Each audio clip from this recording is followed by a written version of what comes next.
नमस्कार दोस्तों, स्वागत है आपका आपके अपने YouTube चैनल मन ऑफ स्टोरीज पर। दोस्तों, ये जो कहानी है, यदि आपने ये सुनी है तो उसके आगे का पार्ट इस वीडियो में दिया गया है, और अगर नहीं सुनी है तो इसका लिंक जो है वो आपको ऊपर आई बटन में और नीचे डिस्क्रिप्शन में आपको इसका लिंक मिल जाएगा। पहले जाकर के इस कहानी को सुनिए, फिर इसका नेक्स्ट पार्ट जो है आपकी डिमांड पर आ गया है, ये इस कहानी में है। तो चलिए इसको शुरू करते हैं। तो अब तक आपने क्या देखा, जो पहले वाली वीडियो थी उसमें, कि सरला जी को उनकी बेटी शालिनी वृद्धाश्रम से लेकर अपने घर आती है। जबकि सरला जी के खुद के 3 बेटे हैं और तीनों ही अच्छी पोस्ट पर नौकरी करते हैं, परंतु फिर भी सरला जी का सबसे लाडला, सबसे छोटा बेटा सरला जी को वृद्धाश्रम छोड़ के आ जाता है। तब शालिनी को इस बात का पता चलता है, जो कि शालिनी जो है वो सरला जी की बेटी है, तो वो अपने माँ को वृद्धाश्रम से लेकर के अपने खुद के घर ले जाती है, जहां पर शालिनी जी की सास ने अपने ही रूम में सरला जी को पनाह दी है।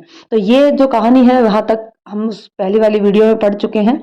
अब नेक्स्ट पार्ट आगे चलता है, तो चलिए शुरू करते हैं। शालिनी जी के घर सरला जी को रहते हुए लगभग 10 साल गुजर गए। एक सुबह नाश्ता करने के बाद शालिनी की सास और सरला जी बातें कर रही थी। तभी सरला जी कहती हैं कि शालिनी बेटा, दोपहर के खाने में जो भी बनाना है उसकी तैयारी मैं कर लेती हूँ। लाओ, मुझे सब्जी लाकर दे दो, मैं काट देती हूँ। शालिनी ने मटर लाकर अपनी माँ को दिया और कहा कि मम्मी आप मटर छील लो। दोनों समदन बैठकर मटर छील रही थी और बातें भी कर रही थी। तभी डोरबेल बजी। शालिनी जी की सास ने उठ करके दरवाजा खोला तो सामने शालिनी का बड़ा भाई खड़ा था। शालिनी की सास को देखते ही उसने नमस्ते किया और अंदर आ गया। सामने माँ को देखकर माँ के भी पैर छू करके माँ को प्रणाम किया। यह देखकर सरला जी सोचने लगी कि पिछले 8-10 साल बाद बेटा यहाँ आया है, जरूर कुछ तो गड़बड़ है। तभी शालिनी बाहर आई और भाई को देखकर ठिठक गई, परंतु फिर अपने आप को संभाल कर भाई के लिए पानी लेकर आई और भाई से पूछा कि भाई कैसे आना हुआ, सब ठीक तो है ना। तभी भाई कहता है, शालिनी मैं माँ को लेने आया हूँ, माँ अपने घर में ही रहेंगी। तभी शालिनी बोली, भाई पिछले 10 साल में आज आपको माँ की याद आई? सच बात तो कुछ और ही है, बताओ अब क्या बात है। भाई की आंखें भर आई और बोला, मेरी बहन मुझे माफ कर दो, मैं बहुत परेशान हूँ। दोनों बच्चे मल्टीनेशनल कंपनी में जॉब करने लग गए थे। बेटी ने तो बिना बताए ही अपनी कंपनी के ही एक सहकर्मी से शादी कर ली और अब दोनों विदेश चले गए और शादी के बाद कभी वापस नहीं आई। जबकि बेटे की शादी हमने अपनी मर्जी से एक बड़े खानदान की लड़की से की, परंतु उसकी शादी के कुछ महीने बाद ही उस लड़की के भाई का एक्सीडेंट में मौत हो गई। इसलिए उसके अमीर बाप की जायदाद का कोई वारिस नहीं बचा, तो उसने अपनी बेटी को अपने घर बुला लिया और बेटा भी उसके साथ ही उनके घर चला गया, जो कभी भी फिर लौट कर नहीं आया। मेरी बहन मुझे माफ कर दो, मैंने दोनों बच्चों की शादी में तुम्हें और माँ को नहीं बुलाया। शालिनी, तेरी भाभी पिछले 1 साल से कैंसर से जूझ रही है। पहले तो हमें पता नहीं चला, वैसे ही दवा दारू करवाते रहे और पैसे लुटाते रहे। जब कैंसर का पता चला तो बेटे को बहुत बार बुलाया, वो आऊंगा ऐसे तो बोलता है, परंतु अभी तक आया नहीं। अब तुम्हारी भाभी कैंसर की 3री स्टेज में है, वह कोई काम भी नहीं कर पाती। उसके इलाज पर मेरा सारा पैसा खर्च हो गया, इस वजह से मुझे नौकरों को भी नौकरी से निकालना पड़ा। इतना सुनते ही शालिनी बोली, नहीं भैया, माँ अब कहीं नहीं जाएगी। जब आपके पास धन दौलत सब कुछ था, उस वक्त तो आपने माँ को किसी से मिलवाते हुए भी शर्म आती थी। आज माँ आपके घर में खाना बनाएगी? नहीं, ऐसा नहीं होगा।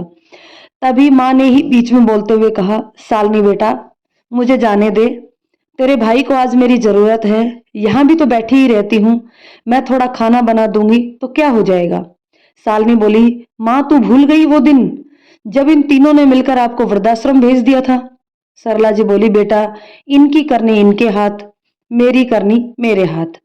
बेटा मैं माँ हूं, जब तुम में से किसी को भी यदि बुखार आता था तो मैं सारी रात बैठकर ठंडी पट्टी करती थी। इनकी आंखों में आंसू ना आए इसके लिए मैं चुपचाप वृद्धाश्रम जाने के लिए भी तैयार हो गई। आज भी इनकी आंखों में आंसू मैं कैसे देख सकती हूँ। बेटा ये समझे या ना समझे, पर एक माता कभी कुमाता नहीं हो सकती।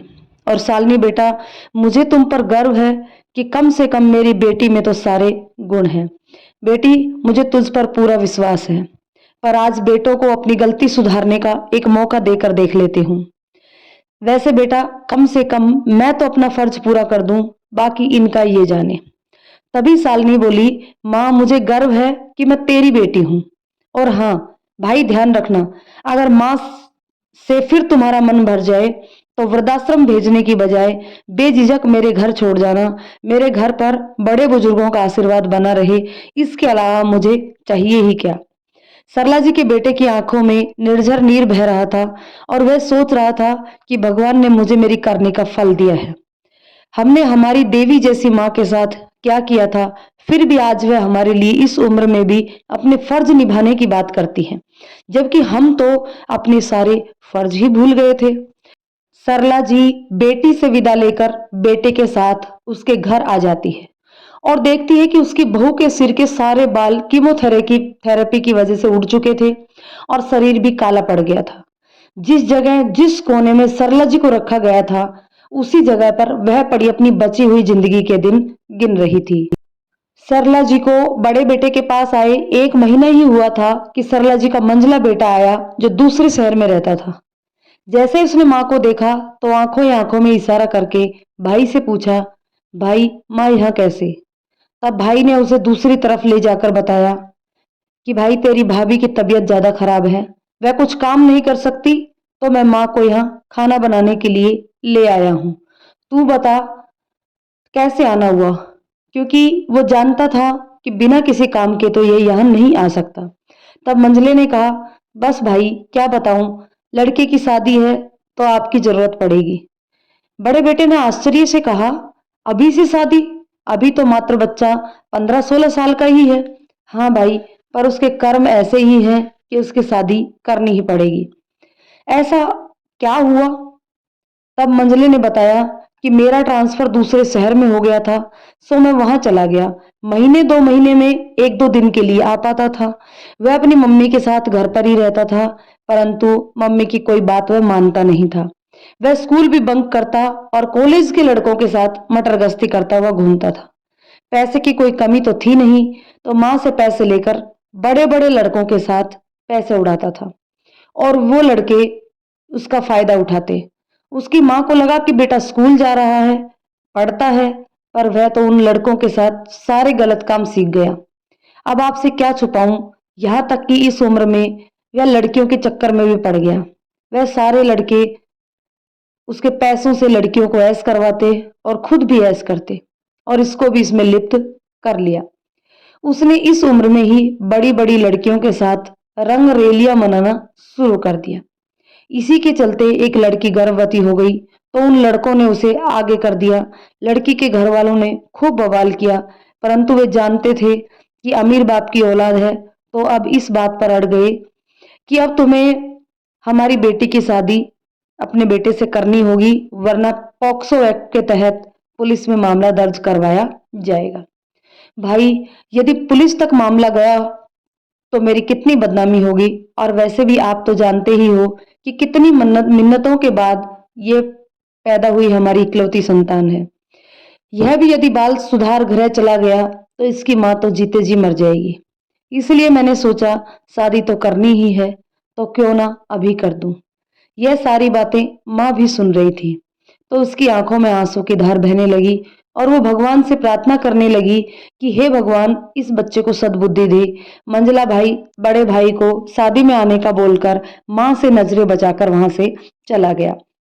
अभी 2-4 दिन ही गुजरे थे कि छोटे बेटे का बड़े बेटे के पास फोन आया और भाई को एक दिन घर आने के लिए कहा। तो बड़े बेटे ने माँ से कहा कि माँ, छोटे का फोन आया था, कोई जरूरी इमरजेंसी है, तो मैं उससे मिलकर आता हूँ।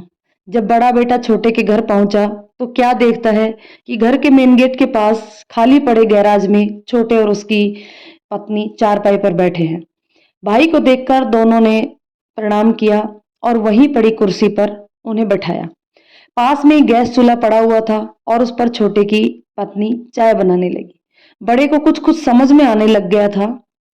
चाय अभी पूरी बनी भी नहीं थी कि गैस खत्म हो गई।